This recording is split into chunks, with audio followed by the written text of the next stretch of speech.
It was one of those gray October afternoons in New York, when the sky seemed to carry the weight of every sorrow you've ever felt. The streets shimmered with cold rain, lights reflected in puddles, and umbrellas moved like silent shadows under the drizzle. I was walking with no destination, just moving, as if walking could somehow clear my mind or wash away the ache inside me.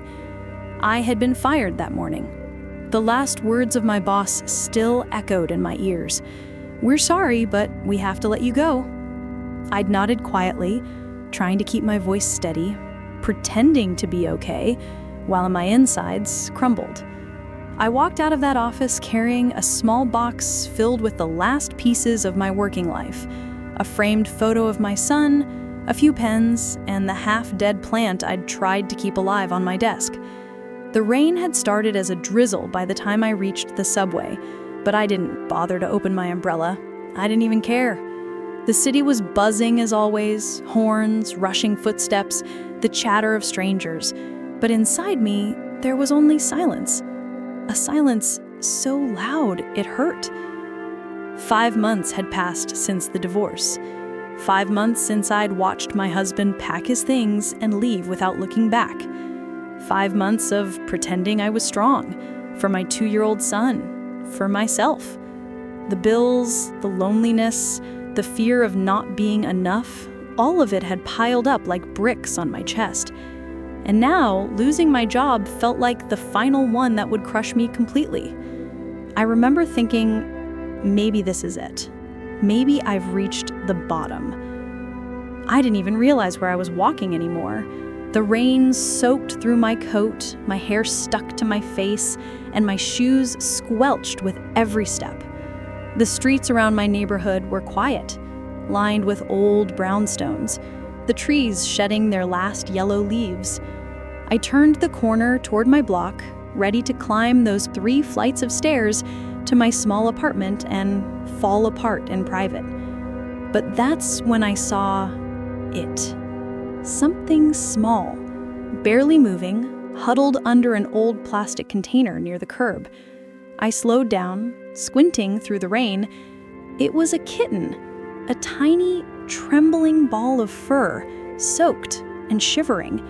The container, maybe once used for pet food, had flipped over, forming a little shelter against the storm.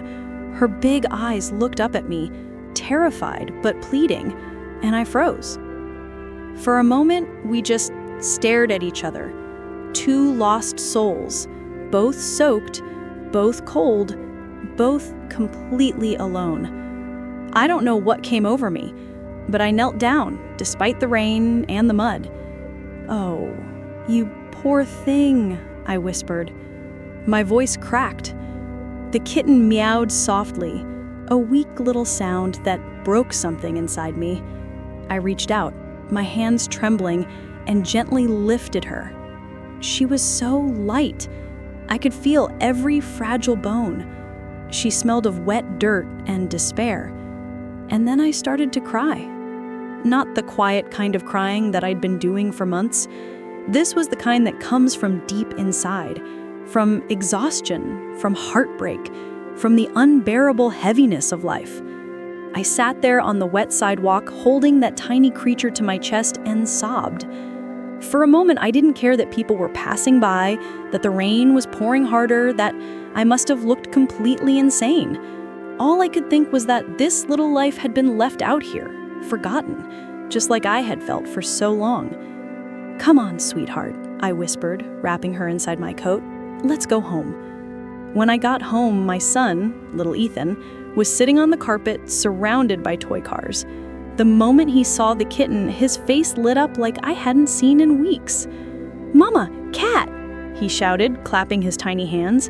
"Yes, baby," I said, forcing a smile through my tears. "We have a little guest tonight." I quickly warmed a towel and gently dried the kitten, who purred weakly as I rubbed her fur. Then I filled a small bowl with milk. I wasn't sure if she could even drink, but she licked it eagerly. After she had had her fill, she curled up in Ethan's lap as if she'd belonged there forever.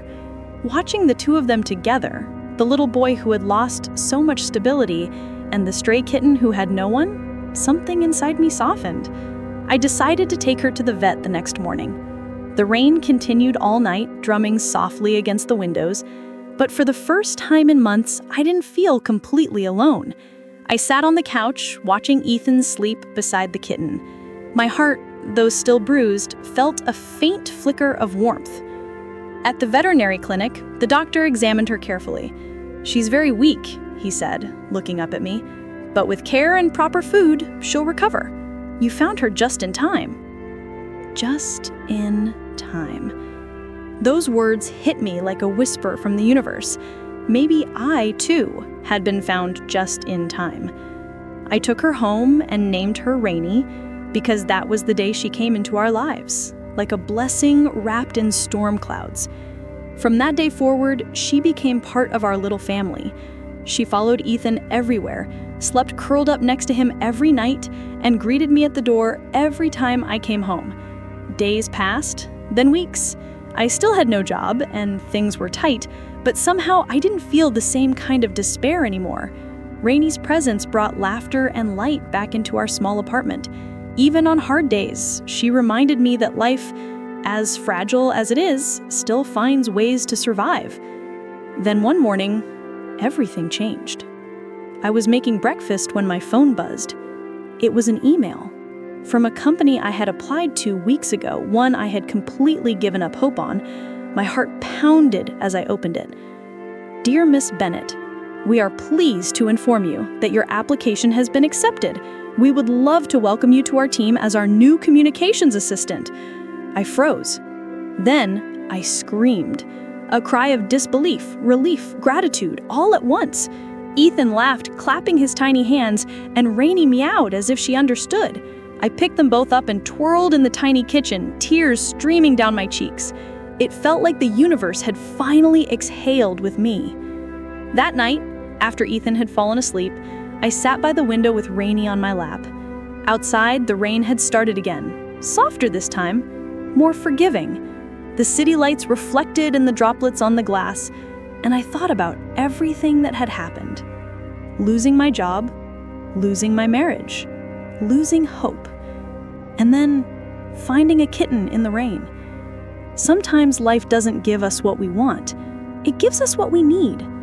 A reason to keep going, a small spark to remind us that good still exists even when everything else feels cruel. Rainy needed saving that day, but in truth, she had saved me too. Because when I reached out to help her, I also reached out to life again, to hope, to faith, to the possibility of good things. And somehow, life reached back. Sometimes the smallest act of kindness sets in motion a circle of grace. When you do good, even when no one is watching, the universe remembers. I saved a kitten that rainy October day, and in return, she helped save me. So if you ever find yourself lost, heartbroken, or standing in the rain, wondering how to go on, remember this. Do good even when it hurts, because good always finds its way back.